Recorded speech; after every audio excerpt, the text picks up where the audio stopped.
شهر فنوج روستا چاننده زندگی میکنم.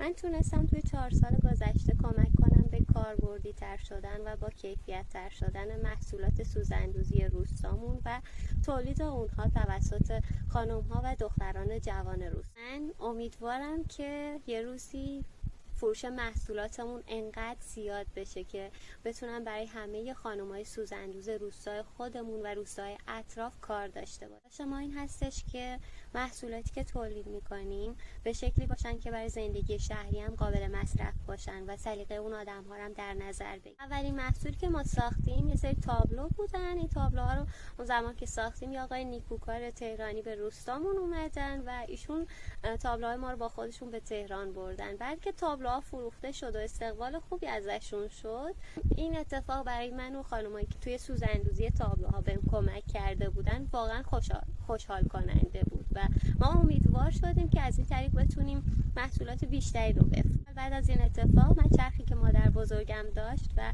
ایشون از مادرشون به ارث برده بودن ازش قرض گرفتم و اومدم یک سری کوسن و رانر دوختم و توی صفحه اینستاگرامم گذاشتم. خدا رو شکر استقبال خوبی ازشون شد و این شد انگیزه بر ما که بیشتر ادامه بدیم و رسیدیم به تقریبا شهریور بود.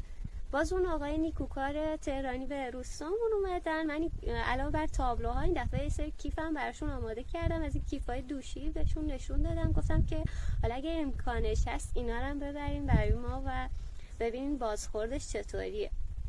وقتی ایشون کیف ها رو بردن خوشبختانه بازخورد خوبی داشتیم و تصمیم گرفتیم که ادامه بدیم.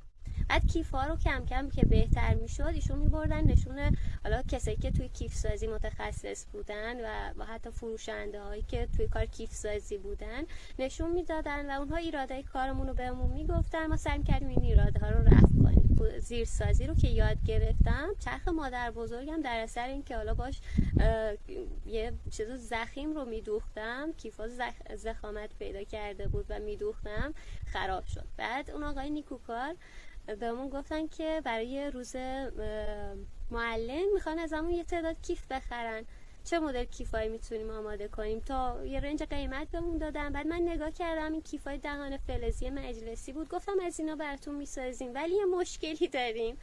در ازای بهای کیفا اگه شما بتونیم برامون چرخ بخریم ما براتون کیفا رو آماده میکنیم. بعد ایشون لطف کردن مواد اولیه‌ای که لازم داشتیم، خود چرخ و همه اینا رو برامون خریدن.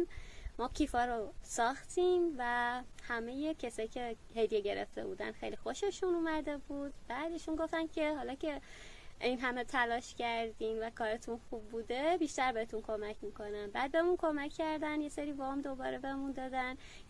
یه چرخ علاوه بر اون چرخی که فقط علاوه بر اون چرخ زخیم سازی یه چرخ دیگه گرفتیم که بتونم آستر رو راحت تر بدوزم و آسیب نبینه آستر. بعد اتو بخار گرفتیم و کم کم کیفیت کارامون به یه مرحله خوبی رسید، چون که ساختن یک محصول با کیفیت نیاز به یک سری امکانات داره و خوشبختانه الان میتونیم کارهای زیادی رو انجام بدیم. امروزه کار خودم رو توسعه دادم و با حمایت دوستان تهرانی چند تا چرخ گرفتم و کیف‌هایی با نقش‌های سوزن‌دوزی بلوچی تولید میکنم. این کیف‌ها به آلمان و کانادا رسیدن و حالا احساس میکنم که به شما وصل شدم و یکی از انسان‌های این دهکده جهانیم که سرنوشت خودم رو به در حمایت‌های شما هموطنان خوبم بی نهایت سپاسگزارم.